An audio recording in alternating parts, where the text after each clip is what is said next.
یا governors role کی بات ہوتی ہے جسے ہم عام فہم زبان میں کہتے ہیں, لیکن پروکلیمیشن آف ایمرجنسی, اس کو کیسے ایورٹ کرے گی پاکستان تحریک انصاف؟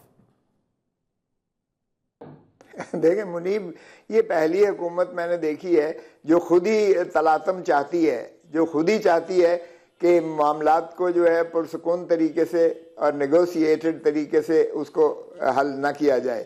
یہ حکومت عجیب ہے کہ یہ ایک تو فارم 47 کی پیداوار ہے, ایک انہوں نے جو ہے عوامی مینڈیٹ کی جو ہے اس پر ڈاکہ مار کر غاصب ہیں یہ ملک پر, اور ہمارے جو فارم 47 کی نالش ہے نہ تو وہ سپریم کورٹ میں لگائی جاتی ہے اور نہ ہی وہ ٹرائیبونلز کو کام کرنے دیا جاتا ہے کہ ٹرائیبونل جو آرٹیکل 225 کی جو اختیارات ہیں ان کے استعمال کرتے ہوئے وہ ہمیں ہمارا مینڈیٹ عوام کو واپس دلائے. اچھا اب آ جائیے آپ کے سوال کی طرف.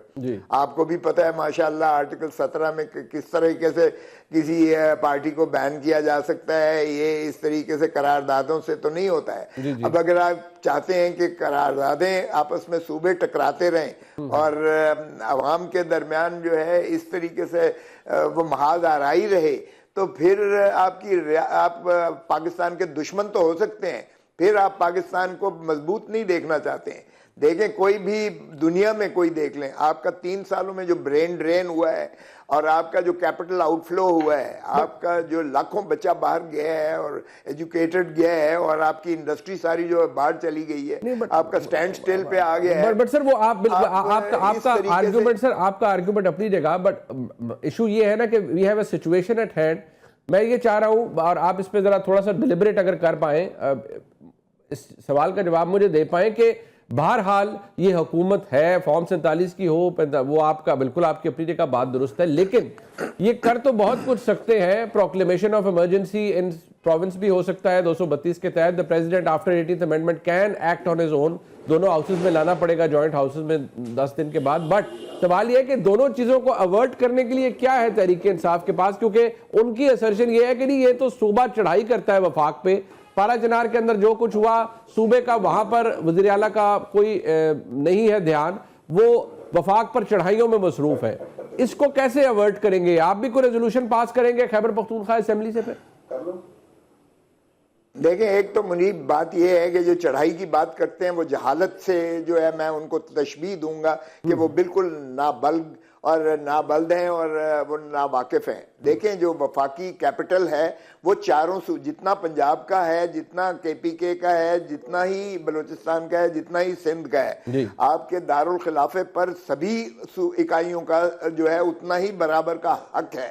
اور اگر جو ہے کوئی احتجاج پرامن اپنا وفاق کے اوپر جو ہے وفاق کے پاس آ کے نوٹس دلانا مبذول ہے, کیونکہ اندھی اور بہری اور گونگی اور عوامی مینڈیٹ سے آری حکومت ہے, تو پھر ظاہر ہے کہ آپ نے سارے جب راستے مسدود کر دیے تو پھر آپ کا پرامن احتجاج کسے جو ہے, چاہے وہ پنجاب سے آئے, چاہے وہ سندھ سے آئے, چاہے بلوچستان سے آئے, چاہے وہ خیبر. سر وہ اسے پرامن نہیں کہتے, وہ کہتے ہیں پرامن نہیں, وہ متشدد لوگ تھے, اور اس کو متشدد احتجاج تھے, وہ یہ کہتے ہیں.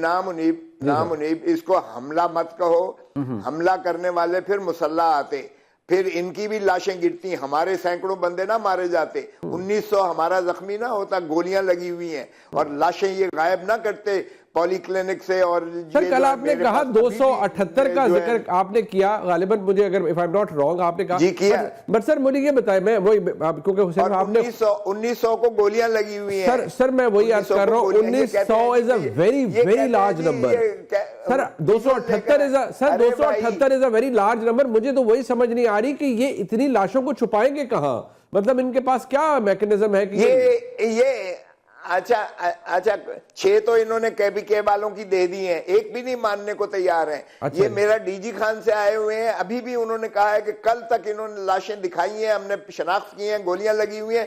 آج یہ کہتے ہیں نہ کوئی لاش ہے اور نہ ہی کوئی گولی کسی کو لگی ہے. تو یہ مجھے بتائیں کہ اس طریقے سے, اور یہ جو کہتے ہیں کہ جی کیوں نہیں ویژول کیوں نہیں لیے, فلانے کیوں نہیں کیے, ارے بھائی تم نے یلغار ماری ایسے جیسے کہ نا کشمیر فتح کرنے جو ہے ہندوستان کی آرمی یا پاکستان کی آرمی کسی دشمن پر گئی ہو. 12 بجے جو آپ نے بتیاں بند کر کے جس طریقے سے پھر فسطائیت کا ثبوت دیا ہے کہ اندھیرا ہی اندھیرا تھا, گھپ تھا, اور اس کے بعد آنسو گیس مارے گئے اور پھر ڈائریکٹ گولیاں جو ہے ماری گئی ہیں, تو یہ اس طرح کا جو ہے اسرائیل تو کر سکتا ہے حماس پر, اسرائیل تو کر سکتا ہے فلسطین پر, ہندوستان کی آرمی کشمیر پر تو کر سکتی ہے, بٹ آپ کو لگتا ہے مجھے نہیں کرنا چاہیے. But sir hold on to your thought, sir اگر if you could hold on to your thought, میں ذرا کیانی صاحب کو انکلوڈ ہوں. کیانی صاحب 2-3 باتیں وہ کہتے ہیں کہ آپ نے سنی لیا, کھوسا صاحب فرما رہے ہیں کہ یہ جہالت ہے اگر آپ یہ کہیں کہ یہ حملہ ہے وفاق پر, یہ کوئی حملہ نہیں ہے, آپ ایک اندھی بہری حکومت ہے جس کو جگانے کے لیے انہیں آنا پڑتا ہے اور اپنا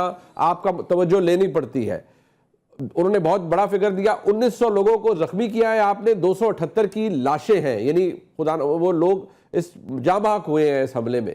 That's a heavy toll. اور اوپر سے آپ پیریکن صاحب پر پابندی لگانے کے لیے جا رہے ہیں, آپ خود شاید تلاطم چاہ رہے ہیں اکارڈنگ ٹو ہم.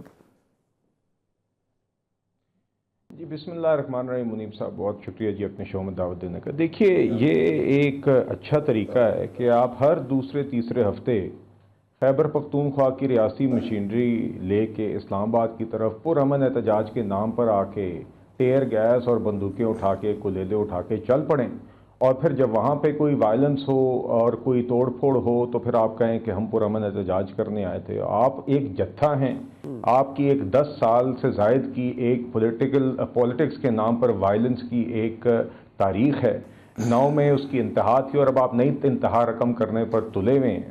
تو پہلی بات تو یہ ہے, اور خاص طور پہ ایک ایسے تناظر میں جہاں پہ آپ نے گزشتہ ہفتے ہی دیکھا کہ کرم میں ایک بہت ہی افسوسناک سانحہ ہوا ہے, یہاں پہ ایک لا اینڈ آرڈر کی آگ لگی ہوئی ہے, اور یہ بار بار یا تو یہ استعفیٰ دے دے خیبر پختونخوا حکومت سے اور کہہ دیں جی کہ وہاں کے لا اینڈ آرڈر سے ہمیں کوئی غرض ہی نہیں, ہم نے صرف ایک کام کرنا ہے کہ عمران خان کو اس کے سارے جرائم کے باوجود جیل سے رہا کرنا ہے. تو پھر جو کرنا ہے کرتے رہیں, مگر خدارا کم از کم وہ ذمہ داری سے تو اپنے آپ کو سبق دوش نہ کریں. کیوں ایسا ہے کہ کسی بھی جوان کے جنازے پر, کسی بھی پولیس والے کے یا فوجی جوان کے جنازے پر یہ لوگ نظر نہیں آتے, اس کی تعزیت کرتے ہوئے ان کو موت آتی ہے, ادھر فاتحہ پڑھتے ہوئے ان کو موت آتی ہے. تو دیکھیے بات یہ ہے کہ آپ بار بار یہ کام کریں گے. آپ نے انہوں نے ذکر کیا, دیکھیے میری یہ گزارش ہوگی کہ اتنے بڑی بہت ہی خوفناک اور خطرناک باتیں کرنے سے احتیاط کریں. یہ آپ پہلے بھی اسی طرح ایک کفن باندھ کر آنے کی آپ نے باتیں کی, کفن کیا آپ نے ذکر کیا, کفن باندھ کر آئیں گے, کہاں پہ ہیں وہ کفن باندھنے والے آج, جن کے سروں سے ایک بال نہیں ہلا تھا اس دن, اور پھر دم دبا کر بھاگ گئے تھے, چاہے وہ بشرا بی بی تھی, چاہے وہ علی امین گنڈا پور تھے. آپ غریبوں کو آگے اکساتے ہیں, غریب لوگوں کے بچوں کو آپ آگے اکساتے ہیں, ان کے ہاتھ میں ڈنڈے اور بندوقیں پکڑاتے ہیں, ان کو آپ کہتے ہیں کہ تم جا کے دہشت گردی کرو. بٹ یہ سر جو نمبر کھوسا صاحب نے کیانی صاحب دیا ہے, دس از الارمنگ. بٹ کیانی صاحب 278 کا فگر اگر وہ فرما رہے ہیں, 1900 کو گولی لگی ہے, مجھے یقین مانیے مطلب یہ بڑا ڈسٹربنگ ہے. میں حیران ہوں جی. نہیں دیکھیے منیب صاحب, مجھے تو یہ پتا ہے کہ 71 لا انفورسمنٹ ایجنسیز کے اہلکار زخمی ہوئے ہیں, صرف رینجرز اور اسلام آباد پولیس کے, جس میں 27 ایسے ہیں جو فائر آرمز کی انجری کے ساتھ داخل ہیں. 3 رینجرز کے جوان آلریڈی ان کو کندھا دیا ہے 2 دن قبل, وزیر اعظم اور شہباز شریف صاحب نے جو شہید ہوئے ہیں. اس سے 1 دن پہلے کانسٹیبل مبشر شہید ہوئے ہیں. گزشتہ روز انٹیریئر منسٹر سے سوال کیا گیا, میں اس لیے بار بار میں کھوسا صاحب کو بھی, میرے پارلیمنٹری کالیگ ہیں, میں ان سے گزارش کروں گا اتنے بڑے نمبرز اور اتنی خطرناک باتیں کرنے سے پہلے احتیاط ضرور کریں. محسن نقوی صاحب نے بھی کل یہ بات کی کہ اگر کوئی آپ کے علم میں کوئی ایسی بات ہے, کیونکہ پولیس کے پاس کوئی فائر آرم نہیں تھی, مگر اگر کوئی ایسی بات ہے تو اس کا ایویڈنس اور آپ سامنے لے کے آئیں. تو دیکھیے, اور آپ نے خود کہا کہ اس طرح کی باتیں چھپتی نہیں ہیں, مگر بہرحال میں یہ کہنا چاہوں گا کہ جو بھی پچھلے 2-3 دن میں ہوا اوور آل وہ افسوسناک ہے. تنازع جو ہے, تنازع بھی تو اپنی جگہ ہی ہے نا کیانی صاحب, تنازع بھی تو اپنی جگہ ہے نا. جب آپ ان کی بات نہیں سنتے, بٹ صاحب وہ بات آپ ان کی نہیں سنتے نا. وہ 3 ڈیمانڈز انہوں نے رکھی, عمران خان صاحب کو وہ یہ کہتے ہیں کہ آپ نے جعلی کیسز میں رکھا ہوا ہے, اور کھوسا صاحب نے تو یہ کہا کہ سب ایگری ہو گیا تھا, 15 دن بعد عمران خان صاحب کو ریلیز آپ کر رہے تھے. یہ تو فوری ریلیز والے معاملے کے اوپر کام خراب ہو گیا.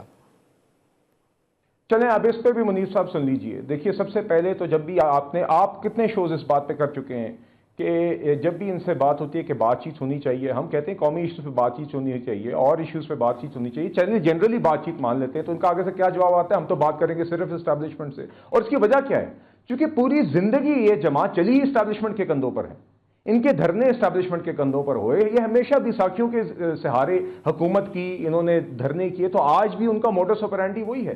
اور حالت یہ ہے کہ آپ ان کے اپنے ترجمان سے سن لیں، بیرسٹر سیف نے 2 دن قبل ہر دیگر چینلوں پہ آ کے یہ بات کی کہ انہوں نے، بیرسٹر سیف نے اور گور خان نے اڈیالہ جیل جا کے عمران خان سے ملاقات کی، اور ان کے بقول عمران خان نے ان کو ڈائریکٹلی یہ کہہ دیا کہ سنگجانی کے اوپر چلیں، ہم وہاں پہ اتفاق کر سکتے ہیں اور اس پہ بات چیت کریں، مگر بشرا بی بی نے وہ اوور رول کیا۔ اچھا، تو کیا بات چیت؟ دیکھیے آپ نے ہر چیز پہ ضد رکھنی ہے، آپ نے کہتے ہیں بات کرنے کی بات ہو تو آپ کہتے ہیں ہم نے اسٹیبلشمنٹ سے کرنی ہے، آپ نے کہا ہم بندوقیں بھی استعمال کریں گے، ٹیئر گیس بھی جدید استعمال کریں گے اور عمران خان کو رہا کر کے ہم آئیں گے، تو آپ پھر کیسا ماحول پیدا کرتے ہیں اور آپ کیا توقع کرتے ہیں؟ کیونکہ آپ نے بات کی ہے، میں